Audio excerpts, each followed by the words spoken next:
Welcome to Living Wealthy Radio with your host, Teresa Kuhn. I'm Teresa Kuhn, helping you live wealthier. Resources are available for you at livingwealthyradio.com.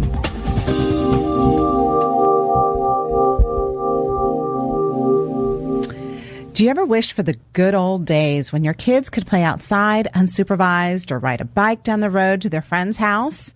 Well, what if these are the good old days? What if your children aren't in as much danger as you think or the media would have us think? What if your children are capable of more responsibility than you realize? Or what if you could have more peace of mind about the safety and development of your children? Well, our guest today, Lenore Skenazy, is this public speaker, author of the book Free Range Kids, and host of the new Discovery Life channel show, World's Worst Mom. Lenore helps parents better understand these little people we are bringing up and how to give them their space. And Lenore's also here to tell us, lighten up, let our kids roam free. Well, Lenore, welcome to the show, and today is a really timely day for us to be chatting. Oh, I'll say it's really been going wild in that the Métis family in Maryland, I think everybody's heard of them by now, professional, nice human beings with two children who also are nice. I've met them, ages 10 and 6, let their kids play in the park a third of a mile from their house. The kids were playing there on Sunday, sunny day, finally warm, and somebody called and said they were concerned because they'd seen children in the park, and of course, you're not supposed to see children in the park anymore.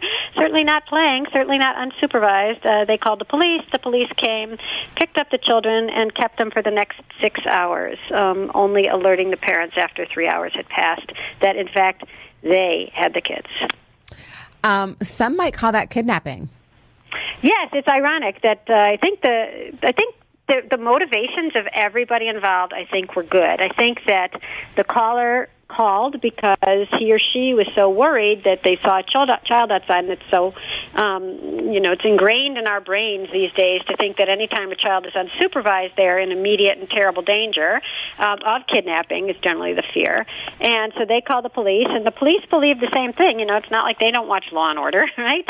And so the police pick up the kids, and then they say, well, what are we supposed to do with the kids now? And they bring them over to Child Protective Services, and Child Protective Services sees children in a lot of really horrible situations, and I think they immediately assume the worst. But if anybody would simply examine what is happening rather than what if something terrible happened, they would see that what you had were two kids playing near home at an age that all of us were allowed to play outside, 10 and 6.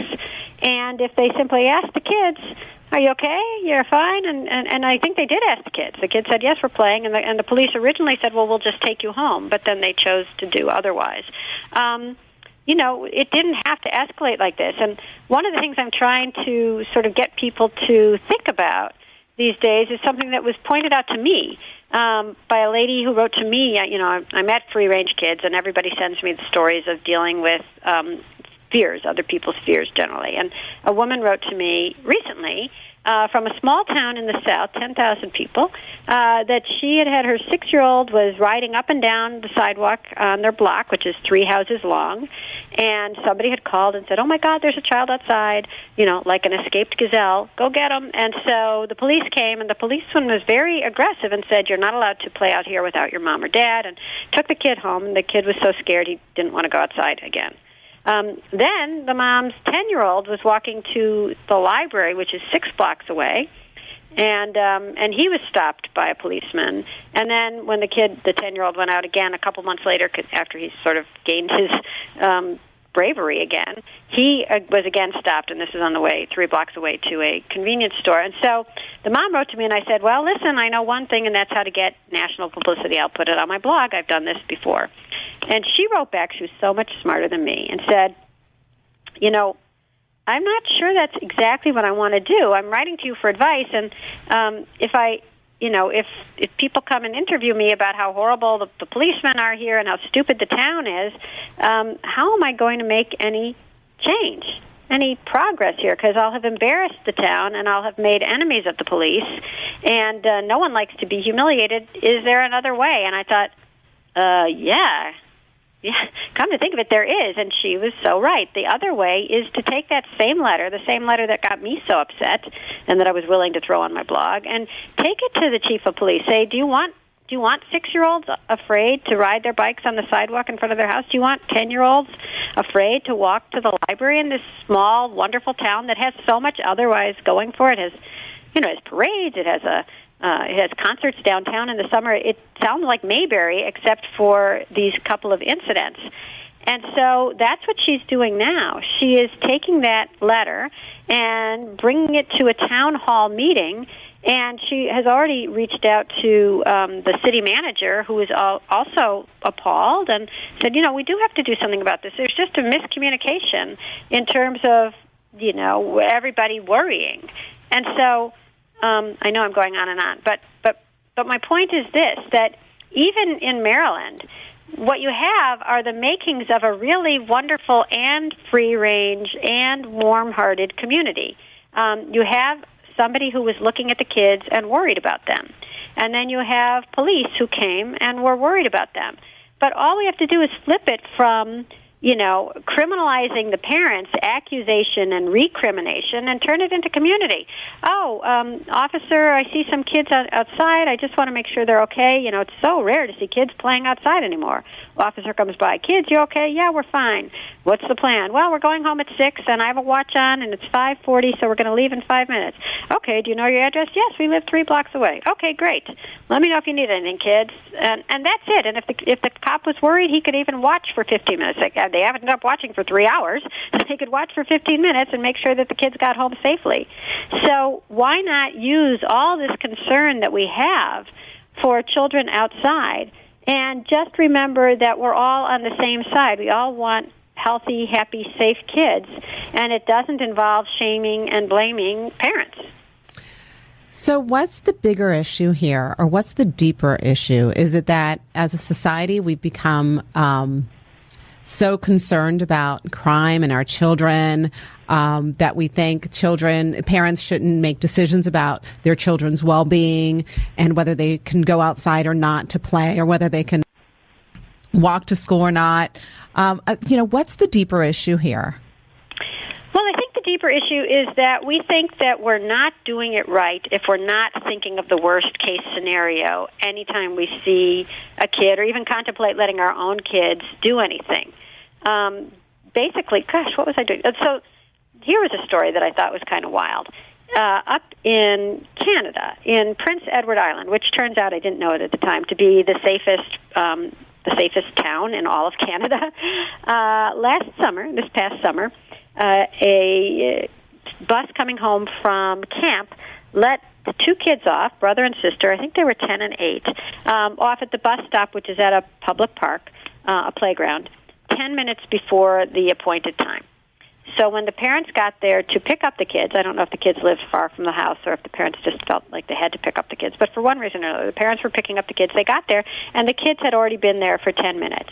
And the parents were beside themselves with rage. They thought heads should roll. How dare the bus driver leave off these children in such an unsafe place, unsafe by definition being anywhere outside. Anything could have happened. And when I went on a radio show to talk about that, saying, well, anything could have happened, but in general, kids are safe today, just like they were in our day. Actually, they're safer. Crime is down since when most of us parents today were kids. And 10 minutes is not a long time, and it doesn't strike me as egregious. There were 2 kids together. They're at a park. They could have played. They could have played on the swings. And all the callers thought that I was crazy. And when we've gotten to the point where you think that children together, not even just one child, but 2 kids, one of them double digits, outside at a park on a summer day for 10 minutes is the equivalent of kids in a Shark Tank with meatballs in their pockets.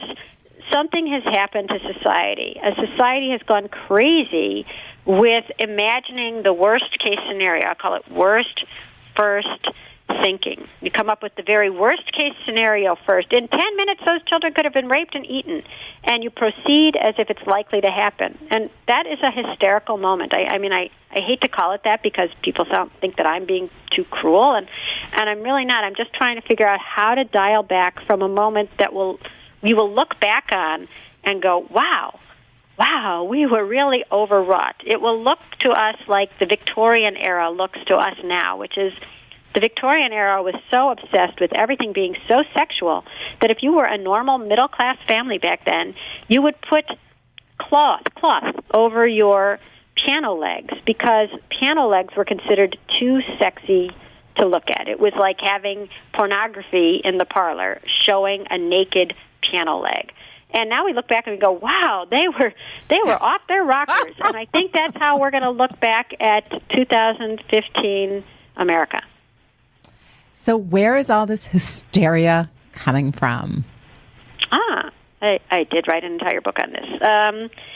The fear comes from a lot of places, and fear is way stronger, unfortunately, than most other emotions. I'm not sure it's stronger than love, but it's stronger than slow, pedantic, rational thinking.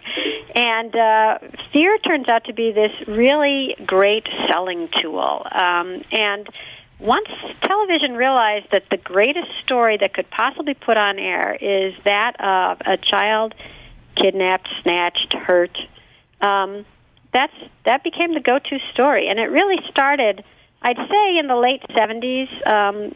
In New York City, there was a tragic case of a boy named Eitan Patz who went to a bus stop, 6 years old, never seen again. And that story became, when it was first hit the news, the assumption was that he was so beautiful that maybe some lady took him home to raise as her own child, some lovelorn woman who wanted a child.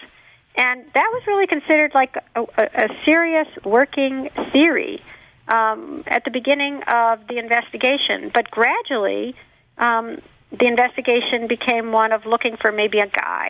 And then it had to be explained to the American public, who was pretty innocent of this, that sometimes there are these horrible men who feel that they are allowed to rape and kill children. And once this story started appearing in print, and then there was a book about it, and then there was other media picked up on it, it was like a match to a gas tank, because it was so horrifying and yet fascinating, and you could feel so good being angry about it, because what is worse, right? That it just the media was not.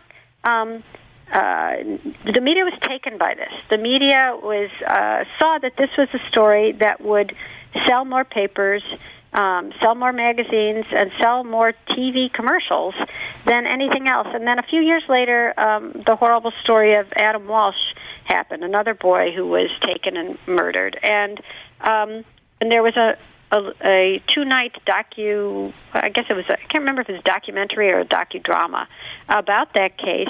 It broke all ratings records, and this did not go unnoticed by the media either. And I feel like ever since then we've been on rewind, because it's not like children, thank God, it's not like children are being kidnapped and murdered every day. But the stories are on every day. And if you flip the channels just a couple of times when you're watching any time of day or night, you will find either a news story, a documentary, a Law and Order episode, or perhaps a Law and Order episode devoted to child kidnapping. And when you see this 24/7 coming into your house, it feels like 24/7 that's what's happening outside of your house. It feels like your children are in constant danger.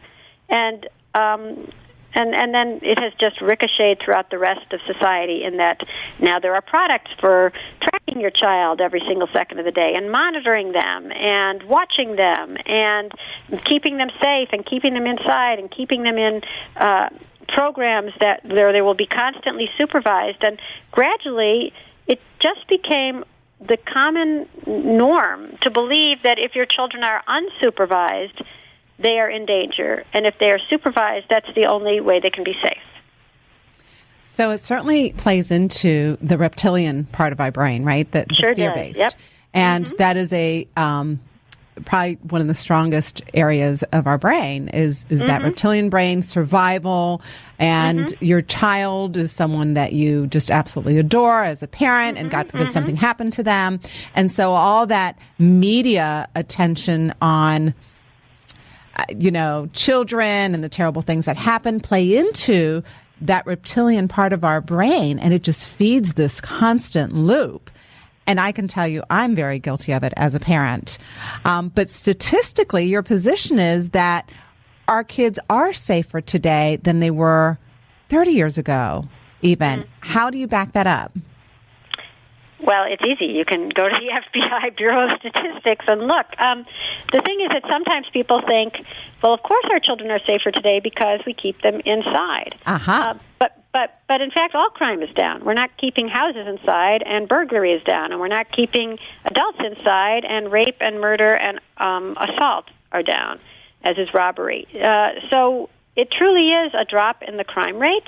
It just doesn't feel like it for the reasons we were discussing earlier, which is that, saying, children walk home safely from school today, details at 11, is not going to get you a lot of viewers. So the way you get a lot of viewers is by saying 3 counties over, or sometimes 3 countries over, there was something horrible that happened, and we'll have details tonight, and then we'll look at the candlelight vigil, and then we'll interview the parents who say, if only we had never, and then we'll chastise the parents saying, why did you do that? And I feel like parents are afraid of 2 things now, thanks to this kind of unforgiving, fear-mongering culture. One is we worry that something bad will happen to our kids, and 2 is we worry that if it does, there will be no sympathy. There will be no empathy. It will be finger-pointing. It will be blog post after blog post and comment. Why did she let her kids do X or Y? I would never do that. Why did she have the kids if she didn't want to watch over them? Doesn't she know? And it feels like when my mom had me and I was a little kid, if I ran away from her at the fair or something like that, other parents, even on the block, would say, kids, they're so slippery, or they're you can't do anything with them, or boy, they'll drive you crazy, won't they? And I feel like now it would be that level of empathy is gone, or not gone, but dormant, let's say, because I do believe it can come back. And so I feel it would be, why weren't you watching her? Why didn't you hold her hand tighter? Why were you so bad? Why were you a bad parent? I feel like people are very eager to judge and blame, and somehow it makes them feel a little less afraid. And I think all this meanness and suspicion and unwillingness to help each other or give each other the benefit of the doubt does come from fear. And I feel like the fear has been superimposed on us, and that we can actually crack through it and be much happier and much kinder to each other and to ourselves. Well, there's cable, right? 24 hours in every network that needs to be filled with programming. That's true. And there's the internet, and there are blogs, and there are, Facebook, and there's so much media that needs to be filled with something, and fear sells. And it plays with our reptilian brain, right? And so it feeds itself. Like you were saying, the good news, kids walked home safely and got home.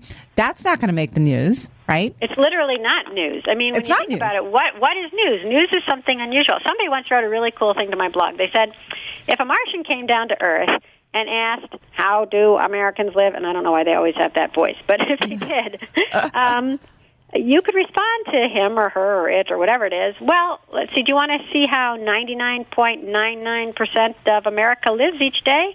Or do you want to see the 0.01%? And they'd say, if they were, as smart as we think these creatures are going to be, they'd say, well, we want to see the 99%, of course, or the 99.99%. And so you would take him around and you'd show him life. But if you wanted to see the 0.01%, you'd turn on the news. That's so true.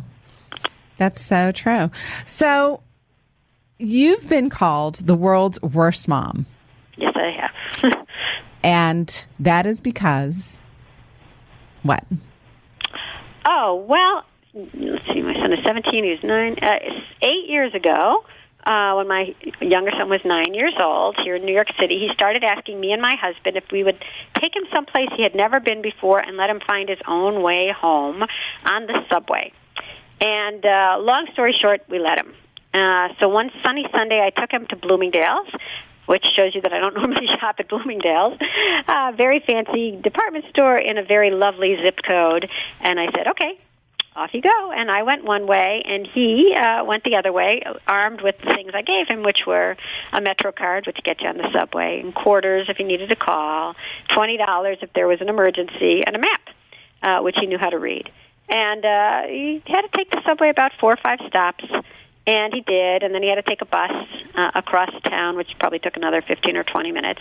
And he came home extremely ecstatic, I think is the word. Really proud and happy that not only had he done something on his own that he felt he was ready for, but that we believed in him too. You know, we talked about it and we decided if he's ready, we're ready. We know the subways are filled with people. I just read a statistic yesterday, 6 million people take the subway on an average day. So safety in numbers is what we believe, and we believe what we see, which is that the subway is not, a cesspool. It's transportation. And he was ready to use it, and we were ready to let him. And I wrote a column about it because I'm a newspaper columnist by trade, and I called it "Why I Let My 9-Year-Old Ride the Subway Alone." Oh, and, my. Yeah, that was it. Yeah. So I've got to tell you, to be completely honest with you, and I get intellectually your position. I so get it. But I am the mother of a 19-year-old. And when you were telling me about your 9-year-old boy on a subway in New York City by himself, my heart started racing. I started, the fear crept in, thinking, could I have let my son do that at 9 years old? Oh, my gosh. I would have been freaking out until he got home. Do you live in New York City? I don't. I've been there. I've lived in big cities. So, so intellectually, I get why you did what you did and what you did. The empowerment, the confidence that you gave your son that day was priceless. Actually, it's funny you put it that way because I never talk about this, but it was also the confidence he gave us. He was the one who came up with this idea. When I say I have a 19-year-old, that means I have a son who was older when my 9-year-old asked to ride the subway alone, and the older one hadn't asked. And so we had never had to consider it until the younger one said, can I do this? And, we did it hoping that it was the right thing, believing that it would be. If I thought it was dangerous, I wouldn't have let him do it because I wouldn't have let him do it at night. I wouldn't have let him do it in a different neighborhood, but this seemed okay. But the thing that I think parents are losing out on today is something that I think all parents really enjoy, which is when your kid does something on their own, whether it's they built a fort or they invented a game or they surprised you by doing something nice for somebody without you asking, that jolt of parental joy is something that you could have a lot, but not if you're with your kids all the time, because then they don't get to surprise you with what they're capable of. No, I get it. I totally get it. So the firestorm that resulted from that column you wrote, when did it start to die down? I mean, how long after you... Well, let's see. We're talking 9 years later. What are we talking, 8 years later now? I'm waiting. You're the... I cannot tell you that it has died down because, as far as I can tell, it hasn't. Because, a lot of people have heard about me and free-range kids, and they're on board, and that's great because it's a community of people who really just believe in their kids and let their kids know it. But there are, of course, many people who feel that this is a dangerous idea, and that keeps the tension and the news cycle going.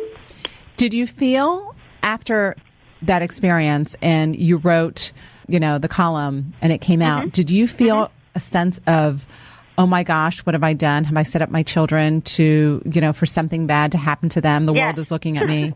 Yes, I did. I was, at the very beginning, I wrote the column, and I felt great about it, and then I ended up doing all these TV interviews right after it ran. And then, getting the blowback, even on the TV interviews, I'm not inured to fear. And it's hard to not imagine terrible things when people are telling you to. Mm-hmm. And at one point, I remember just telling my husband, I think I'd started the blog, or maybe not, because that weekend I started the Free Range Kids blog to say that I love safety and I believe in helmets and car seats and seat belts. It's just that I don't believe that kids need a security detail every time they leave the house. But at one point I told my husband, I said, I can't keep doing this. This is just, I feel like I was asking the fates or something. Right. And I still feel that. I mean, it's hard to not feel like you're tempting fate almost no matter what you do, because you love your kids so much that anything you could do to keep them safe, including superstition. Like I'm knocking on wood now. I'm doing that for a purpose. I really am trying to ward off evil. So at one point it had me sort of whimpering and unable to function, if you must know. Lenore, if we could continue this after the break, and I hate to cut right here because I'm feeling your emotion, and I totally get it. Our guest today, Lenore Skenazy. We're discussing free-range parenting. When we return from the break, we'll find out more about how to protect our children without smothering them. This is Teresa Kuhn with Living Wealthy Radio. Living Wealthy Radio. Visit Teresa's team online at livingwealthyradio.com, 1-800-382-0830 now. Call 1-800-382-0830. If you're just now joining us, we are speaking with TV show host, author of Free Range Kids, Lenore Skenazy, about how to let go of our parenting fears and give our children the space they need to succeed. So, Lenore, before the break, we were talking about that opportunity you had. You gave your 9-year-old son to find his way home in New York City, right? By subway, right? By subway. You planned it out. It wasn't like you just dumped him in the middle of nowhere and said, figure it out, right? You gave him some tools to be successful, but the firestorm that came from the column that you wrote was obviously tremendous, and it's lasted over 9 years. And the emotional toll it must have taken on you, thinking, oh my gosh, what have I set up, right? Well, I don't want to overstate the emotional toll, because I did go through, I'd say a dark point when I worried that, I still worry. I mean, making us talk about this now is making it sort of dark again, which is I worry that, you never want the fates to pay attention to you, right? Right. You sort of want to duck under their radar. But I'd say that more than that has been the incredible gratitude I've felt in the last 8 or whatever years since this subway ride, in that I feel like a lot of people have wanted to let their kids do things like walk to school or ride a bike or play with their friends in the park, and they felt like they were crazy to even have this desire to give their kids an old-fashioned childhood, which is basically what I wanted to give mine. And by finding a community at Free Range Kids, they felt like they could. And it's not like it's permission from me. It's just the recognizing that there are other people who feel the same way. It's not crazy. Rationally, it makes sense. It's good for kids to have free time. It's good for kids to play. It's good for kids to problem solve their own issue of what are we going to do this afternoon. And the crime rate is lower than when we were growing up. So they have the not only they have the sort of rational facts behind them, but they have a community, and it has been great. I feel like, I get letters all the time from people saying, thank you, I thought I was the only one. I really love it when my kids walk to school together, and now I don't feel like I'm crazy. Or I was starting to feel very worried about my kid and thinking of all the terrible things that could happen. And it was nice to read, whether it's the book or the blog or even the comments on the blog, I think are the best of all. And just realize, to go to that dark place is, maybe it's normal, but maybe it has been superimposed upon us by a culture that says if you're not thinking of terrible things happening to your kids, you obviously don't love them enough. Mm-hmm. Mm-hmm. And, as a parent of my 19-year-old boy, I was very guilty of living with a lot of fear where it came to him. My only child, couldn't have more children, and so he is everything to me in terms of a child. But at 16, I recognized I had a 6'4" tall man boy, right? How wonderful. I needed to give him space. And height. And height, right? Above his head. But emotional space and space to be a man, to grow into his manhood. And so my husband and I took steps to empower him and give him more space. Because otherwise I recognized, oh my gosh, it was the most challenging thing, Lenore, I can tell you I've ever done. But on the flip side, the maturity level and the confidence he has, I think, from that is tremendous. And so I learned a lot from that experience. That's so cool. I didn't do it at 9 years old. I was, I think, emotionally incapable of that. But yeah, you know what? People also think that I'm telling them they must let their child ride the subway by 9, or all bets are off, or they better be on their bike at 11. It's not a question of exactly what year you do or exactly what you do. All I'm saying is that society has convinced us that our kids are in constant danger. They've done it with these TV shows. They've done it with products that tell you, don't you want to GPS your child? Don't you want to feel secure? And we never had to do that before to feel secure. So what they're really doing is sowing insecurity. And so free-range kids is it's not like I'm not a parenting expert. People always think I'm a parenting expert. I'm sort of a fear expert. And free-range kids is not a way to do things. It's a philosophy that says our kids are not in constant danger. That's all it is. If you can just reject that idea that society is trying to foist upon us, then it allows you to breathe a little, and then you can do whatever you want. You can keep them at home or not keep them at home. You can drive them to school or not drive them to school. It doesn't really matter, but I just don't want parents to feel like they must believe terrible, scary thoughts all the time, or they're not doing it right. Oh, it's crazy making. It's absolutely crazy making. It's crazy making for the parent and the child. Right. I stopped telling my son, drive safe or be careful, because I recognized what I was saying to him is that the world is a scary place and danger was everywhere. That's a really bad way to go out into the world every day, right? It is too bad. I mean, but I don't think it's you. Like I say, I don't think it's, why would we be having this conversation if it was just you and just me? It's a whole society that's predicated on this. There was, speaking of every day to go out that way, there was one of the advice columnists, I don't remember which, said, before you take your kid anywhere, take his picture. Always remember to take his picture or her picture. Because of the clothes that they're wearing and... So that, right, when you're trying to identify them to the police, you have this recent picture. So when you're being told that, hi, honey, just smile for the camera. Actually, don't smile. We want to see you in profile. If you have to do that every time you're going to McDonald's, it gets to be wearing on you. That's why I feel like I was an American Studies major at college, and I'm constantly studying America. I mean, there's one of my favorite whipping boys is there's a radio commercial that says, I don't have it in front of me, but I can paraphrase it. It says, your wife and your kids and you go to the mall and it's time for lunch. Your wife and daughter go off for Chinese. You and Danny go for Mexican. You look up at the menu and you look down, but you don't see Danny.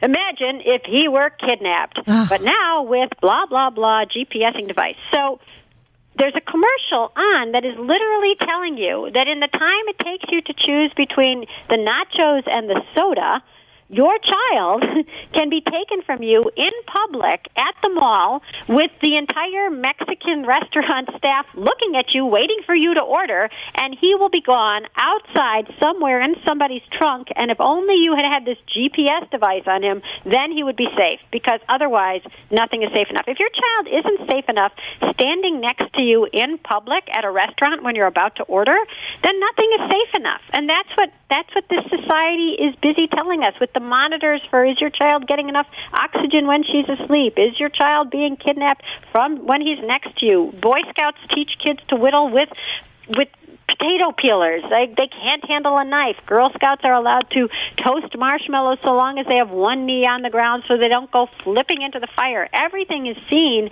as an incredible, horrible death that your child is about to suffer unless you buy something or do something that no generation until ours has ever been required to do. And that's why you were so nervous. I mean, we're all nervous, but no generation has had every parent feeling this nervous as now. So what's the future of these kids? Will they become completely neurotic, or are they completely neurotic today? You know, here's where I sort of fail to stay on message, because if I was selling myself, I would say, oh, yeah, they're going to be ruined, and you're ruining them, and buy my 20-day Skenazy free-range parenting class, and you will be better. But in fact, there's a couple things going on. One is I think that most kids turn out fine. You know, two is I don't think it's up to us as parents. Now, you know, maybe part of it is up to us, but they come out genetically programmed. Some of them to be wild kids, some of them to not be wild kids. They come out with interests that you can, you know, influence to a certain extent by introducing them to this or that. But God, we took my 9-year-old, the subway rider. We spent his 9th or 10th birthday at the Metropolitan Museum of Art. Weren't we the yuppies? Oh, my God. And I don't think he's been there since. You know, he won't put a pen to paper. He doesn't like to read. He doesn't like to draw. He's never made a thing in his life except under duress in, like, art class, which he practically flunked.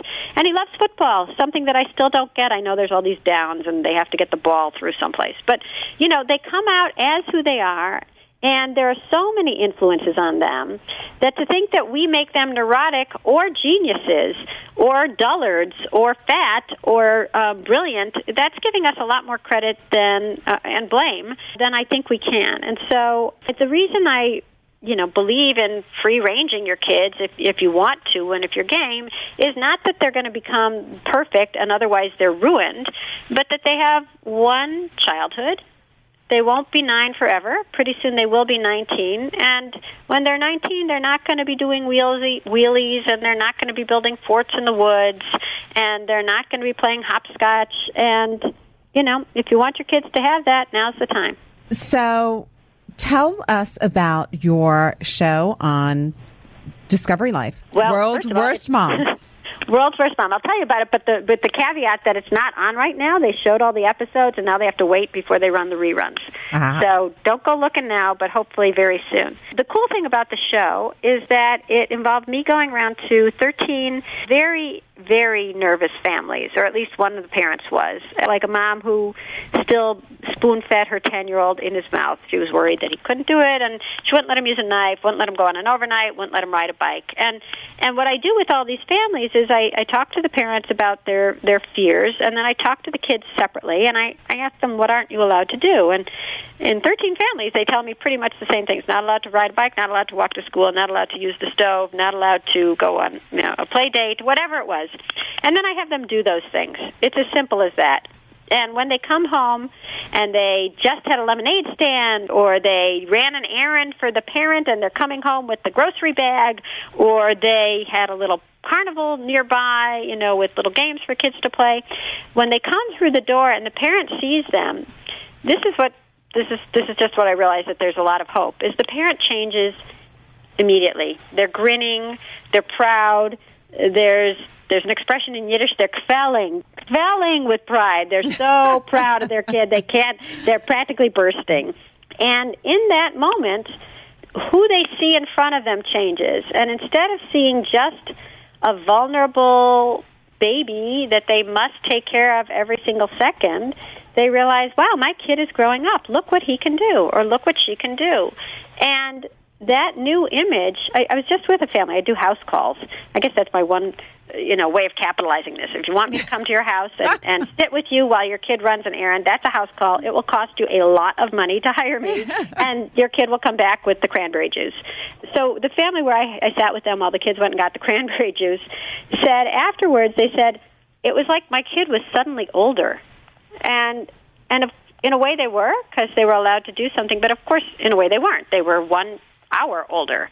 But it's really great when you see your kid as older. You think you can only love the kid because you're taking care of them and you're protecting them and they're your little bundle of preciousness. But actually, give yourself credit. It feels great when you say, that's my young man, that's the young lady that I raised. That feeling of pride is really heady, and it's liberating for the kids because they finally feel like their parents recognize, who they really are. But it's even more liberating for the parents because now they get to have somebody run and get the cranberry juice. they can stay at home. But it's liberating emotionally too. It is. I know when, my son was 16 and he started working, and he was working at a restaurant. So Friday and Saturday nights, the good news was I knew exactly where my son was. He was working. The bad news is I stayed awake every single night until he got home, right? Until health-wise, it didn't make sense. It gave him so much confidence. I know how much it empowered him that I had confidence in him to do the right thing. Mm-hmm. It was amazing, my shift in how I saw him mature and take responsibility. And it was huge, absolutely huge. And I was the absolute typical helicopter parent for many years, right? You've got some great helicopter parent stories, right? You've got in your book, a section titled The AZ Review of Everything You Might Be Worried About. What are some of the really crazy things that parents worry about? You mentioned one, a mother, 10-year-old son who she was spoon feeding. Right. Well, on the TV show, they actually screened 2,000 families for me to find me the most interesting, let's say. I had a mom who let her 8-year-old get the skateboard he desperately wanted, but he could only stand on it on the grass. So it was sort of a Pyrrhic victory. He did get the skateboard, but he just wasn't allowed to skate. I had another mom who, when they were out at a mall and she was with her 13-year-old son, took him into the ladies' room with her still. At what age? 13. 13. Yeah. Yeah, that was bad. He was embarrassed. I mean, a lot of the kids are just, they've given up. They understand that there's something going on with their parents, and they just can't wait till they're old enough to finally leave because they understand that basically they're under house arrest until then. And they were very grateful, but as grateful as they were at the end, like, thank you, Lenore, you freed me, et cetera, it was the moms who wrote to me afterwards. At the very end of the show, when I was filming the 13th family, I printed out for the crew the emails that the moms had sent me long after the crew had gone home, because I said, people are going to think this show is fake. I mean, how can you take somebody who's afraid to let her kids play on the front lawn, and they're in their, 10, 11, 12 years old, and now she's letting them, walk to school or ride the bus or ride a bike. A mom who was afraid to let her kid ride a bike, now he's going to BMX bike camp. I mean, these things are so amazing that I printed out the emails to show that this is really happening. I mean, they wrote me letters afterwards saying, thank you, now my kid can do X or Y. And I gave them to the crew because I felt compelled to. I don't know why. But what was I about to tell you? So these are the things that the parents wouldn't do before, and they ended up giving me not just these emails, but they sent me gifts. And I think it was because I gave them a gift. I think it was tit for tat, because I gave them this 16-year-old when they had seen a baby. The mother of one of the 16-year-olds, he was a senior in high school, so he would be going to college the next year. And so for one of his challenges, I said, okay, 16 now, I'd like you to take the subway downtown, and we'll meet you at the college, and you'll talk to the admissions counselor there. And the mother was so upset when I said that this was what he was going to do today. But, they signed on to have me, so she sort of had to agree. She could have said no, but she finally said yes. But she was crying. She ran upstairs, and she was burbling on the phone to her sister. You have to go alone. She was hysterical. And finally, when a moment came for him to leave, he too, by the way, was 6-something. He was like 6'3" or 6'4", very lanky guy. And he left the house, and his mother came running after him with an Elmo juice box. Here, take this, you need it. And I thought, wow, it's fascinating. That's really interesting. And he took it. What could he do? This is his mom. But then we got to the school, And we got to the college, and we actually got there before we were supposed to meet him. And he was wandering around, not expecting to see us yet. So he was just there on campus, and he's towering over the other kids because he was 6'3" or 6'4". And his mom spied him among all these other young men and women. He's taller. He looks great. He looks like he belongs on campus. And she was hysterical with joy. And she lifted me up. She picked me up and twirled me around like my feet were off the ground, you know? And she's like, look at him. And she was so happy and so proud. And like, I can go into my closet now and show you, this is the purse she gave me. This is the coat she gave me. This is the scarf she gave me. Because instead of thinking, here's my little boy who needs an Elmo juice box, she had a college kid. And she was thrilled. In the last couple minutes, what are some practical steps you can share with our listeners to liberate our kids without going crazy with worry? Okay, a couple things, and then they're really simple. One is think about go to my site and look up the Free Range Kids Project. It's on a tab at the top, FRK Project. My site is freerangekids.com, and it says why not have your school propose the Free Range Kids Project, whereby the teachers tell the kids go home and ask your parents if you can do one thing you feel you're ready for that you haven't done yet. Like these things we've been talking about with the TV people, like run an errand, walk the dog, ride your bike to the library. And since the school proposes it, a lot of parents say, yes, it's just a one-shot deal. And then the kids come home from doing that thing, and it's just like the TV show. The parents are so proud and so happy that it changes things. So, but you're changing it on a sort of wholesale level because my kid has walked to school and your kid has walked to school, and suddenly it becomes normal for kids to be running errands and walking to school because everybody is doing it. And I propose that to schools that go K through 8, anywhere along that continuum. I'll just give you 2 more tips, and then I do have to run. One is if you're waiting with your kid for soccer to start, for the bus to come, for the school to open, whatever, and I'm waiting with my kid, you're waiting with your kid, there's 3 other parents waiting with 3 other kids, offer to watch them all. Tell the parents, hey, I'll wait here. We got 5 kids. I'm not expecting, banshees to come with spears. I think I can handle whatever happens in the next 5 minutes. You can go to Starbucks. You can get to work early. You can go have an affair. Just leave. I'll be okay watching your kids. So that's a way to start creating a little bit of community.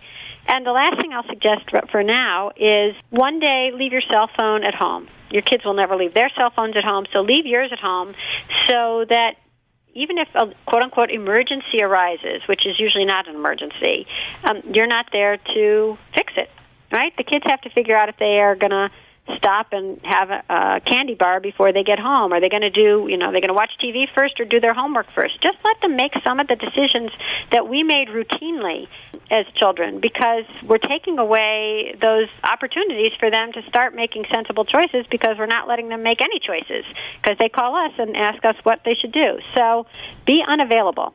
Just try it once and see what happens. Lenore, those are great tips. I know today is a really busy media day for you. I appreciate you coming on Living Wealthy Radio. We will be posting this recording of this podcast on livingwealthyradio.com along with a link to your website.